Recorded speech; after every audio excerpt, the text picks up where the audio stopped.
অনলাইনে উড়োজাহাজের টিকিট বুকিংয়ের platform flight এক্সপার্টের মালিকপক্ষের বিরুদ্ধে গ্রাহকের টাকা আত্মসাৎ করে পালিয়ে যাওয়ার অভিযোগে মামলা হওয়ার পর 3 কর্মীকে গ্রেফতার করেছে পুলিশ। তবে ওই কোম্পানির ব্যবস্থাপনা পরিচালক সালমান বিন রশিদের কোনো খোঁজ এখনো মেলেনি। তিনি বিদেশে পালিয়ে যেতে পারেন বলে পুলিশকে ধারণা দিয়েছেন কর্মীরা। শনিবার হঠাৎ করেই বন্ধ হয়ে যায় ফ্লাইট এক্সপার্টের ওয়েবসাইট।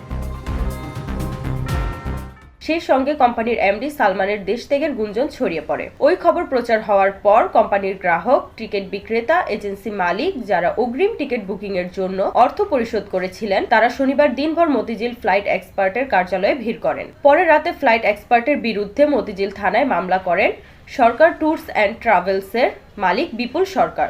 সেখানে 4 কোটি টাকা আত্মসাতের অভিযোগ আনা হয়। মামলা হওয়ার পর পুলিশ শনিবার রাতে ফ্লাইট এক্সপার্টের 3 জন কর্মীকে গ্রেফতার করে।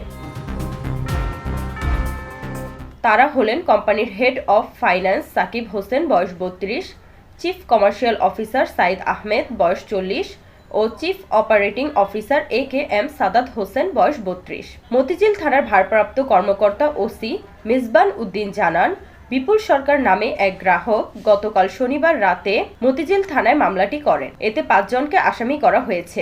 বাকি 2 জন আসামি হলেন ফ্লাইট এক্সপার্টের ব্যবস্থাপনা পরিচালক এমডি সালমান বিন রশিদ শাহ সাইম ও তার বাবা MA রশিদ। বাকি আসামিদের গ্রেফতারের চেষ্টা চলছে।